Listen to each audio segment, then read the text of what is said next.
নমস্কাৰ আপোনালোক সকলোকে স্বাগতম জনাইছো মই মজিদ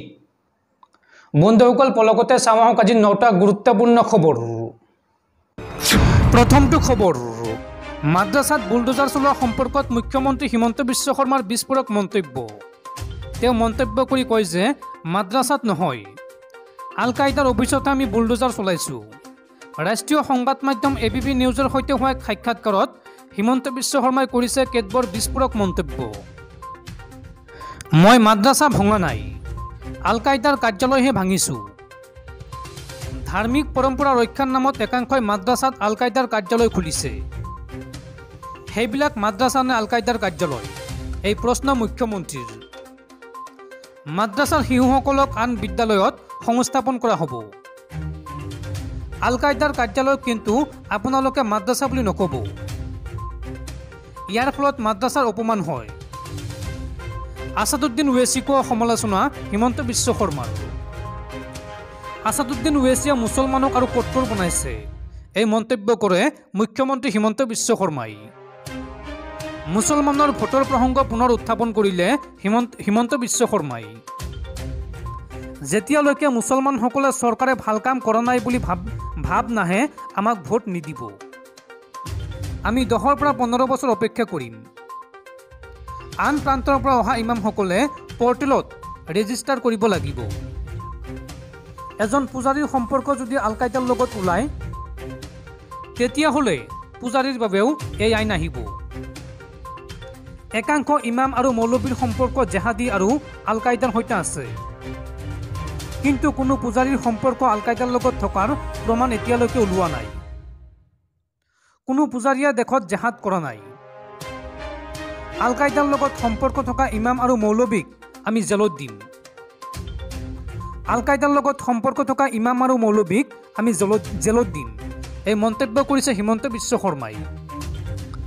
এবিপি নিউজৰ সৈতে হোৱা সাক্ষাৎকাৰত হিমন্ত বিশ্ব শৰ্মাই এই মন্তব্য কৰিছে পৰৱৰ্তী খবৰ অসম আৰক্ষীলৈ কঠোৰ নিৰ্দেশ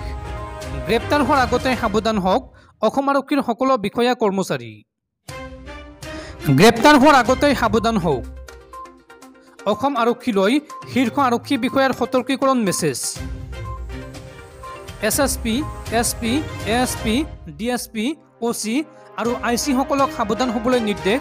অসম আৰক্ষীৰ শীৰ্ষ মহলৰ আপত্তিজনক অৰ্থনৈতিক লেনদেন কৰিলেই বিপদ নিশ্চিত ঘোষ তথা আপত্তিজনক অৰ্থনৈতিক লেনদেন কৰি ধৰা পৰিছে বহু আৰক্ষী বিষয়া ভিজিলেন্সৰ হাতত গ্ৰেপ্তাৰ হোৱাৰ আগতেই সাৱধান হ'বলৈ নিৰ্দেশ দিয়া হৈছে মেছেজত পৰৱৰ্তী খবৰ শিক্ষক দিৱসৰ দিনাই প্ৰধানমন্ত্ৰী নৰেন্দ্ৰ মোদীৰ বৃহৎ ঘোষণা প্ৰধানমন্ত্ৰীয়ে ঘোষণা কৰিলে পিএমশ্ৰী বিদ্যালয় আঁচনি দেশৰ 14,500 বিদ্যালয়ত এই আঁচনিৰ অধীনত প্ৰদান কৰা হ'ব অত্যাধুনিক শিক্ষা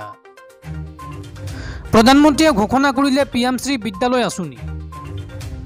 দেশৰ 14,500 বিদ্যালয় সামৰি ল'ব পিএমশ্ৰী আঁচনিয়ে এই বিদ্যালয়সমূহত প্ৰযোজ্য হ'ব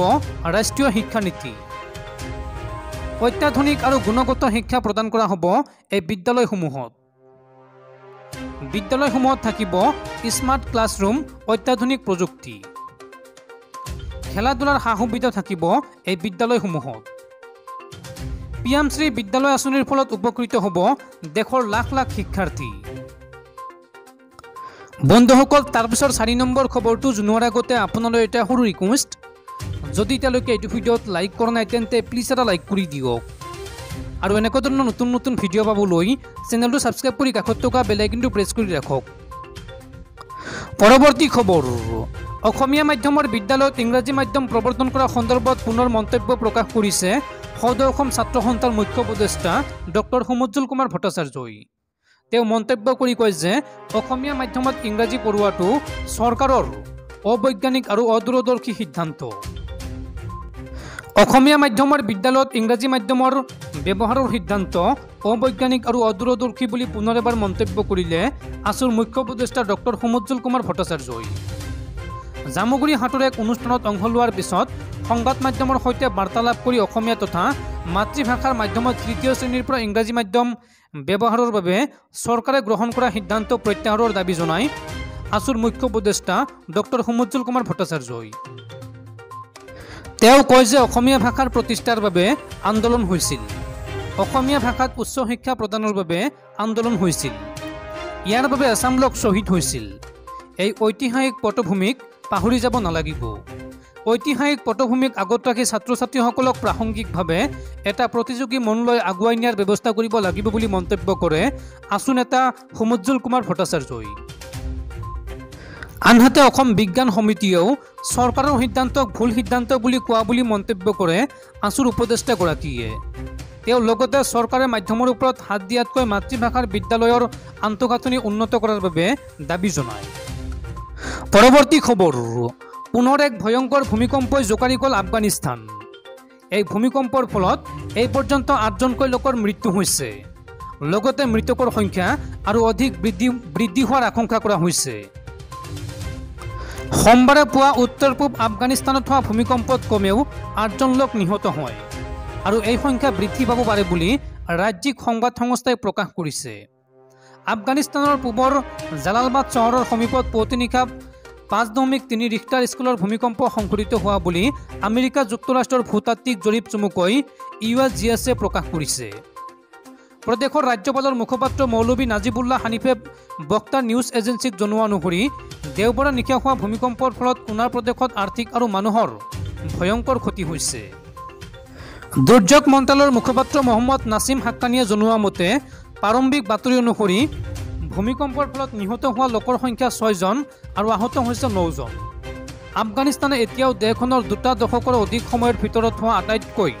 মাৰাত্মক ভূমিকম্পৰ পৰা সুস্থ হৈ উঠাৰ চেষ্টা কৰি আছে, য'ত জুন মাহত 1000ৰো অধিক লোকৰ মৃত্যু হৈছিল আৰু ইয়াৰ পূবৰ গাঁওসমূহ নিঃশেষ হৈছিল। আফগানিস্তানত সঘনাই ভূমিকম্প হয়,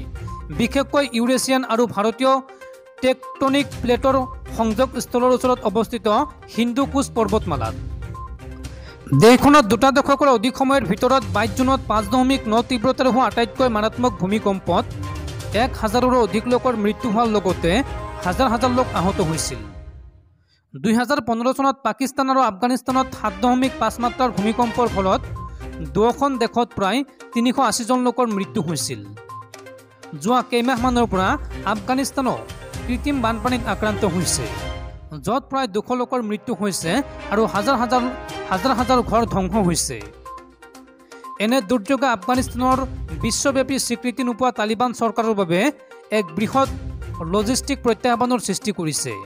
যিয়ে বিশ্বৰ বহু অংশৰ পৰা নিজকে বিচ্ছিন্ন কৰি পেলাইছে। পৰৱৰ্তী খবৰ, NHPCত পুনৰ অঘটন, যিকোনো মুহূৰ্ততে পৰিস্থিতি হ'ব পাৰে অতিকৈ ভয়ংকৰ। NHPCত পুনৰ অঘটন, যিকোনো মুহূৰ্ততে পৰিস্থিতি হ'ব পাৰে ভয়ংকৰ। নামনি সোণহিৰি জলবিদ্যুৎ প্ৰকল্পৰ মূল বান্ধৰ ওপৰেৰে বাগৰিছে পানী। মুষলধাৰ বৰষুণৰ ফলত বৃদ্ধি পাইছে জলস্তৰ।